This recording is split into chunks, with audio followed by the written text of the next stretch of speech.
Hello students, let us start about endocrine glands in humans. First we are going to discuss about adrenal glands. Adrenal glands secreted adrenaline hormones. Okay adrenal glands जो है वो kidney के ऊपर वाले parts में इस तरह से ये शेप में बना होता है और उसका वर्क ये है कि वो एड्रेनालिन हार्मोन्स को सिक्रेट करे. ये ग्लैंड्स तब भी सिक्रेट करेगी जब भी फाइट या तो फ्लाइट सिचुएशन, यानी कि कोई डरावनी सिचुएशन है कि हम जैसे कि किसी चीज़ को हम डर गए हैं, हमें भागना है, किसी के साथ लड़ाई हो चुकी है, तब ये सारी सिचुएशन में एड्रिनल ग्लैंड्स जो है वो एड्रेनालिन हार्मोन सिक्रेट करती है. ओके, अब जब ये सिक्रेट करती है तो हमारी बॉडी पे इफ़ेक्ट क्या होता है? तो हमारी बॉडी पे इफ़ेक्ट इस तरह से होता है कि हार्ट बीट्स जो है वो फास्ट हो जाते हैं, जिससे कि हमारी मसल्स के अंदर ऑक्सीजन का रिक्वायरमेंट बहुत बढ़ जाता है. इसीलिए क्या होगा, जो डाइजेस्टिव सिस्टम एंड स्किन, हमारी स्किन में जो ब्लड सप्लाई हो रहा है वो सीधा डाइवर्ट किया जाएगा हमारे स्केलेटल मसल्स के अंदर. ओके, क्योंकि हम भाग रहे हैं, डर रहे, किसी से लड़ रहे हैं.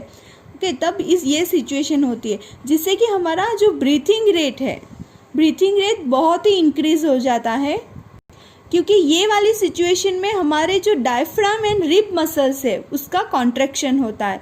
तो ये बहुत बार क्वेश्चन पूछा जाता है कि जब ये एड्रिनल ग्लैंड सिक्रेट करता है तो हमारी बॉडी पे इफ़ेक्ट क्या होता है. बहुत आसान है, हार्ट बीट फास्ट हो जाते हैं, ऑक्सीजन सप्लाई मसल्स में रिक्वायरमेंट बहुत बढ़ जाती है, तो उसका सीधा डाइजेस्टिव सिस्टम एंड स्किन से सीधा सप्लाई हमारे मसल्स में किया जाता है.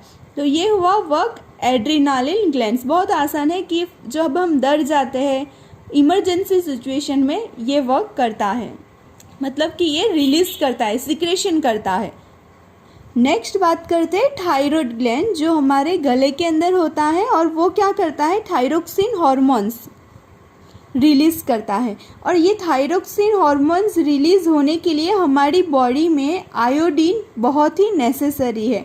आपने कई बार ये भी मतलब कि देखा भी होगा कि जो सॉल्ट पैकेट्स होते हैं उस पर लिखा होता है iodize salt enrich with iodine, ये लिखा होता है कई बार. तो हमारी बॉडी में आयोडीन का जो अमाउंट है वो परफेक्ट होना ज़रूरी है. अगर हमारे बॉडी में आयोडीन कम हो जाता है तो जिससे क्या होगा कि ये इसका सीधा इफेक्ट ये थायराइड ग्लैंड पे पड़ता है, जिससे थायरोक्सिन सिक्रेट होना कम हो जाता है. तो इससे क्या होगा, आयोडीन की कमी की वजह से गॉइटर डिजीज़ हो जाता है, जिसको हम मतलब कि जिसमें क्या होता है, स्वॉलन नेक, हमारा जो गला होता है वो सूज जाता है जिसमें. इसीलिए जो आयोडीन सॉल्ट होता है, जिससे कि हमारी बॉडी में आयोडीन का अमाउंट अच्छी तरह से रहता है, तो ये इसका सीधा इफेक्ट थायराइड ग्लैंड पे होता है. That's why iodine is essential for the synthesis of thyroxine hormones. Thyroxine का हार्मोन का एक और काम है कि ये क्या करता है, हमारे बॉडी के अंदर कार्बोहाइड्रेट, प्रोटीन, फैट्स, ये सब जो फैट मेटाबॉलिज्म, ये सब जो है उसको रेगुलेट करने का काम करता है, उसको कंट्रोल करने का काम भी ये थायरोक्सिन ग्लैंड करता है. नेक्स्ट देखते हैं पिट्यूटरी ग्लैंड. ये जो पिट्यूटरी ग्लैंड है उसको ग्रोथ हार्मोन्स बोला जाता है, या तो वो डेवलपमेंट ऑफ आवर बॉडी का काम करता है.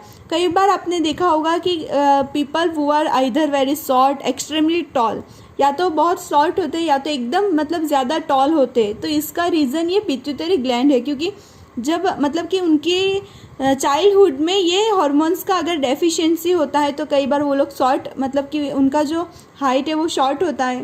पिट्यूटरी ग्लैंड का वर्क क्या है, वो ग्रोथ हार्मोन रिलीज करता है and stimulates the growth in all organs.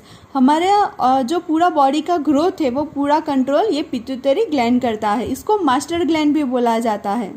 Next देखते हैं hypothalamus.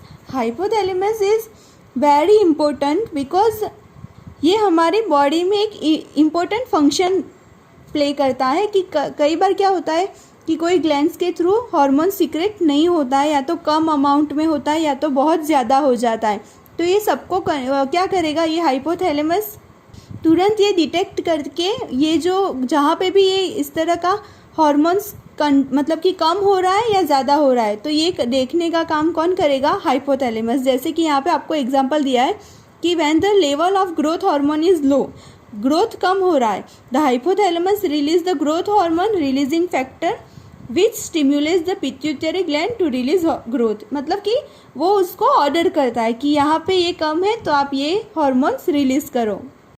Next we are going to discuss about pancreas.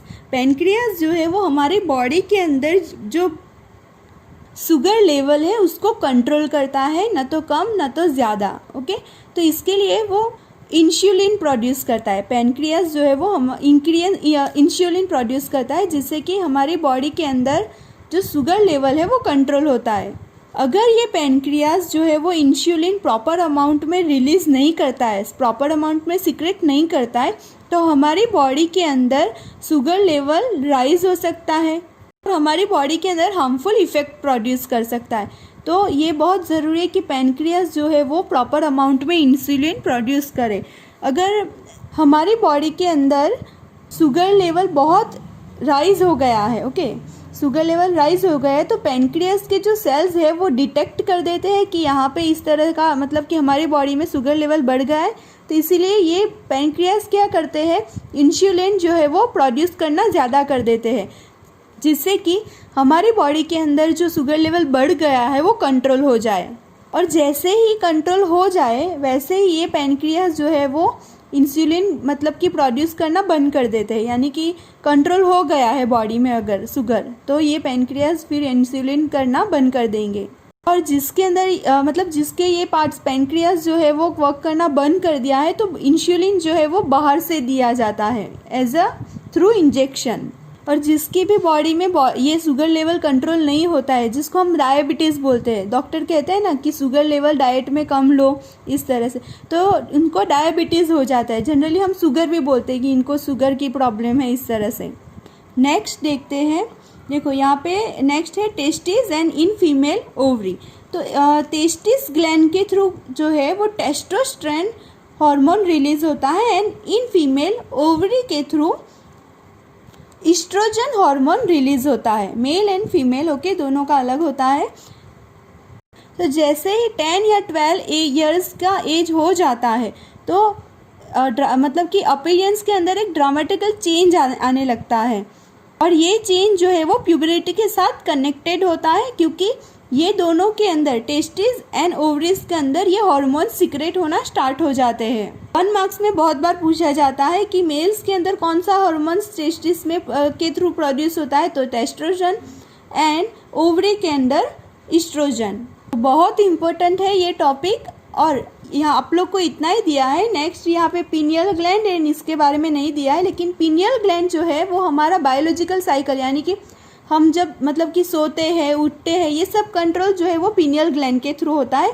Thymus glands जो होती है, थाइमस ग्लैंड ज़्यादातर जो मतलब कि छोटे बच्चों में ओके चाइल्डहुड के अंदर ये डेवलप हो जाता है, क्योंकि जब हम जैसे जैसे बड़े होते हैं तब हमारे जो इम्यूनी सिस्टम है वो अपने आप बढ़ना स्टार्ट हो जाता है, तो ये थाइमस ग्लैंड वो फिर धीरे धीरे सीक्रेट करना बंद कर देती है। लेकिन जो छोटे बच्चे होते हैं उसके ये चेस्ट वाले पार्ट्स में ये होता है, क्योंकि तब उनमें इम्यून सिस्टम बनना मतलब कि अपने आप नहीं बनता है, तो ये थाइमस का यही वर्क होता है, चाइल्डहुड में ये डेवलप होती है। फिर क्या होता है कि हमारा जब हम बड़े होते हैं तो इम्यून सिस्टम अपने आप स्टार्ट हो जाता है, तो तब ये वर्क नहीं करता है। Okay friends, thank you.